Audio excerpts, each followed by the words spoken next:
Assalamualaikum warahmatullahi wabarakatuh. Kami di sini dari kelompok 3A, yaitu tentang sistem reproduksi.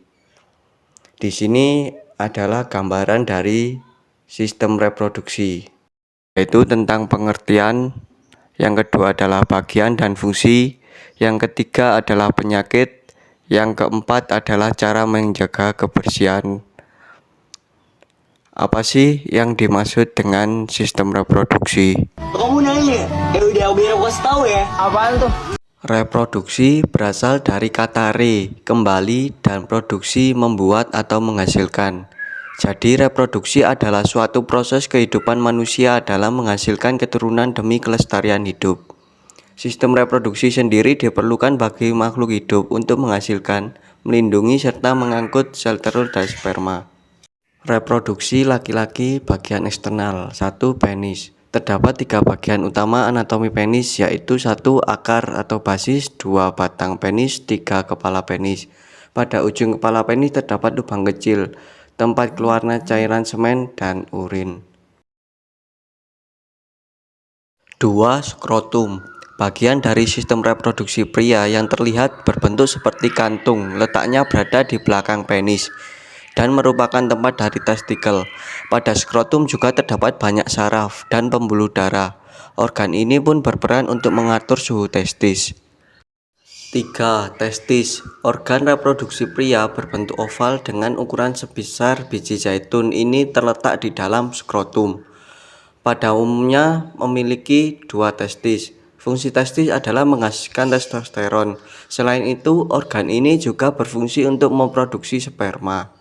4. Epididymis. Saluran panjang yang terletak di belakang testis. Organ ini berfungsi untuk membawa dan menyimpan sel sperma yang telah diproduksi di testis. Selain itu, epididymis berfungsi dalam mematangkan sperma yang dibentuk oleh testis, sehingga sel sperma baru akan membuahi sel telur. Reproduksi laki-laki bagian internal. 1. Vas deferens. Berfungsi mengantar sel sperma keluar tubuh saat ejakulasi. 2. Vascula seminalis. Organ reproduksi laki-laki yang berbentuk kantung dan menempel pada vas deferens di area dekat bagian dasar kandung kemih. Sistem reproduksi ini berfungsi untuk memproduksi cairan sebagai pemberi energi sperma untuk bergerak. 3. Saluran ejakulasi. Saluran dalam sistem reproduksi pria ini terbentuk dari gabungan vas deferens dan vascula seminalis. Sesuai dengan namanya, saluran ejakulasi menjadi jalan bagi air mani untuk keluar saat pria berejakulasi. 4. Saluran kemih. Saluran kemih juga menjadi bagian dari organ reproduksi pria, disebut juga sebagai uretra. Fungsi utama dari saluran kemih adalah untuk membawa urin dari kandung kemih keluar tubuh atau dibuang. 5. Kelenjar prostat. Terletak pada bagian bawah kandung kemih di depan rektum atau anus. Prostat sebagai salah satu organ reproduksi pria berfungsi memproduksi cairan yang membantu pergerakan sperma saat terjadi ejakulasi dan membantu menjaga sperma tetap sehat. 6. Kelenjar bulborental. Berfungsi memproduksi cairan yang melumasi saluran kemih dan menetralisir tingkat keasaman di saluran kemih. Alat reproduksi wanita bagian luar. Yang pertama, labia mayora atau bibir besar. Labia mayora adalah struktur terbesar alat kelamin luar perempuan yang tebal dan berlapiskan lemak. Labia mayora ini mengelilingi organ pada alat kelamin luar lainnya dan berakhir menjadi mons pubis. Kedua, labia minora atau bibir kecil. Labia minora ialah lipatan kulit yang halus dan tidak memiliki lapisan lemak.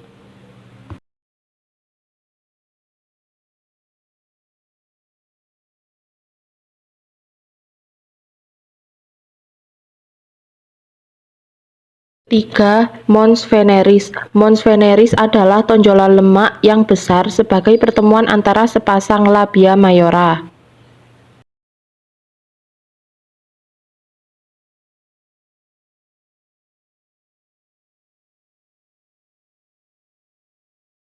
Keempat, klitoris. Klitoris disebut juga kelentit.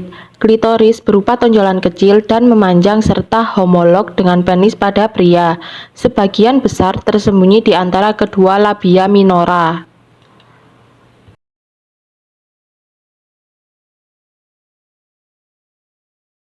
5.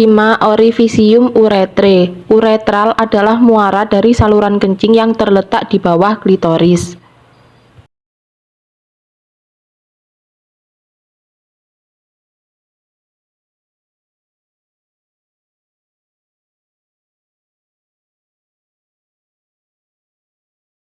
Keenam, himen. Himen bagian dari alat reproduksi yang sering disebut sebagai selaput darah.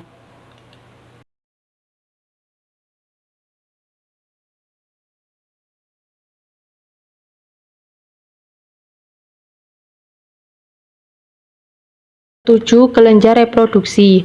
Sama halnya seperti pria, wanita juga memiliki beberapa kelenjar reproduksi.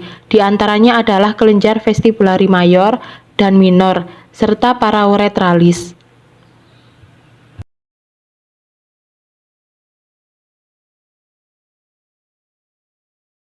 Alat reproduksi wanita bagian dalam. Yang pertama yaitu ovarium atau indung telur. Ovarium adalah sepasang organ berbentuk oval yang terletak di rongga perut. Ovarium memiliki struktur berbentuk bulatan-bulatan yang disebut folikel. Tiap folikel mengandung sel telur atau oosit. Dua yaitu ovidu atau tuba Fallopi. Ovidu merupakan saluran penghubung antara ovarium dan rahim atau uterus.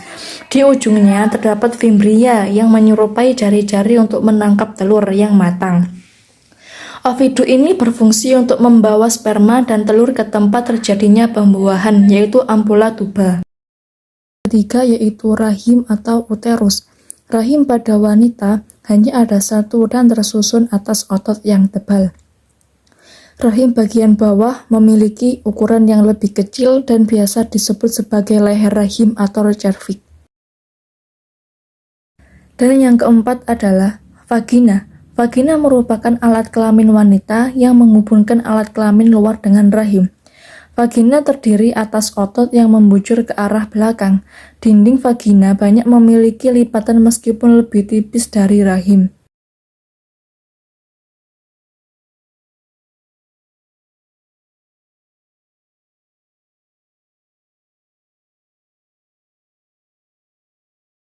Yang selanjutnya, penyakit-penyakit reproduksi pada wanita ada 5.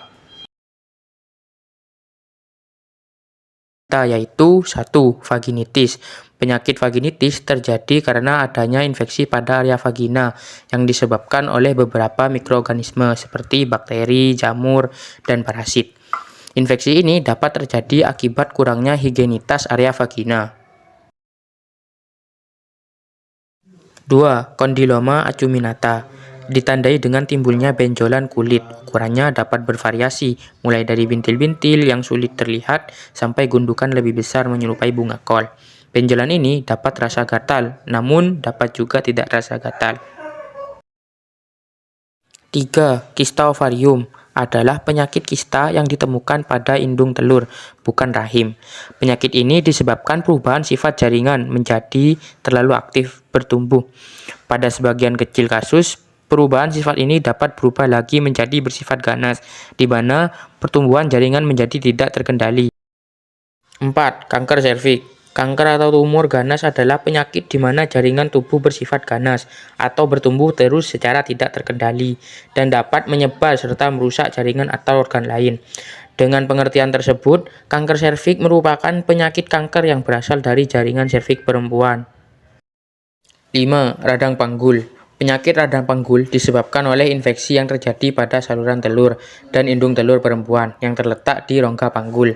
Misalnya, klamidia dan gonorea. Gejala yang dikeluhkan dapat berupa keputihan yang berbau, berulang, dengan disertai demam dan nyeri di area panggul. Penyakit reproduksi pada laki-laki. 1. Masalah pada penis, meliputi disfungsi ereksi, kelainan bentuk penis, dan kanker penis. Kondisi ini dapat terjadi karena penyakit menular seksual seperti herpes, genita, HIV, sifilis, dan gonore.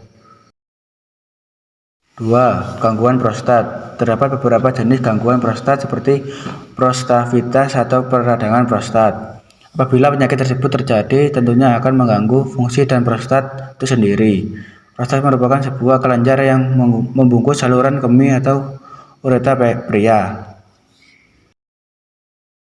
3. Epididymitis merupakan peradangan pada saluran skrotum.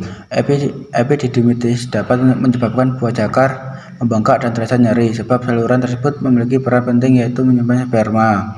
Beberapa gejala dari epididymitis adalah air mani mengandung darah. 4. Hipogonadisme terjadi ketika tubuh pria tidak dapat menghasilkan hormon testosteron. Apabila kondisi ini terjadi, maka dapat mengganggu produksi sperma dan penurunan libido.